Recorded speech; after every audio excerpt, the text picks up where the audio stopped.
It's so easy for us to tune out our hearts amidst the noise of the world. And it happens when shiny objects allure us. We buy into the lie that if we can have that, and if we can ever be that or do that, then we'll finally be happy and fulfilled. Yet as we travel down that path to what we believe is the prize, we quickly find out that it's an illusion. It's an incessant chasing that leads us further away from who we really are and what we truly desire. And I know that path all too well because I've taken it way too many times to count.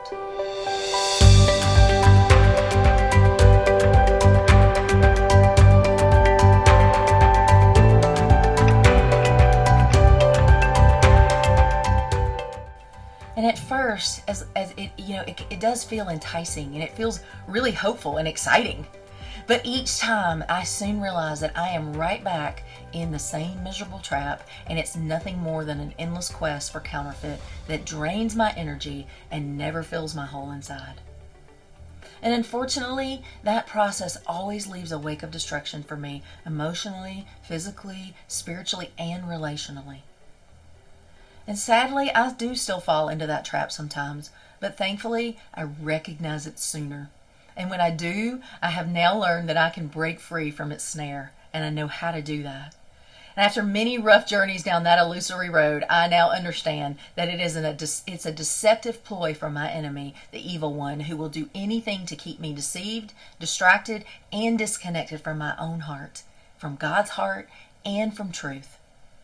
And as long as I'm off course, and as long as I'm chasing the things of this world, then I am inhibited from stepping into my most powerful self.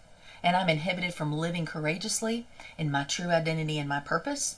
And I'm further away from enjoying the free and full life that God intended for me to live. And the same thing goes for you too. It is a deceptive trap, friends.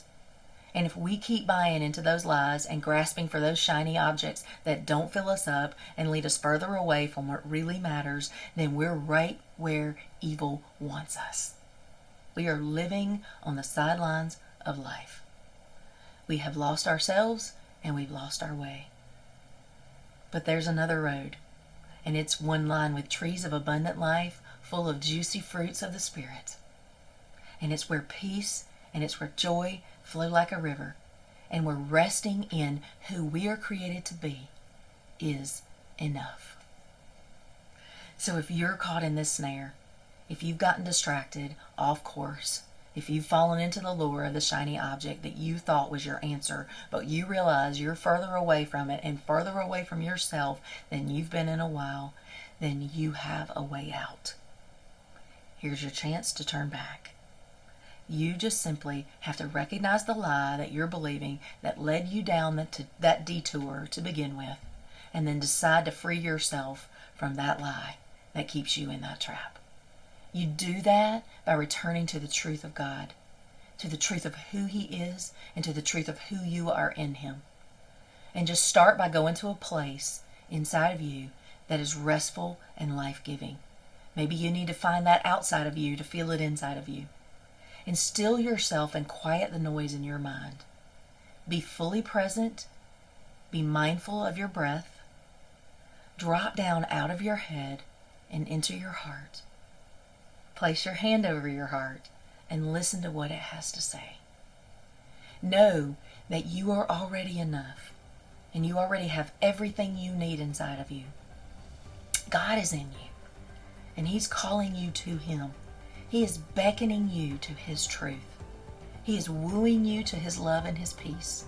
He's inviting you to awaken to real life, to what's most important, to who you were created to be, to what you know in your heart really matters. He's calling you home.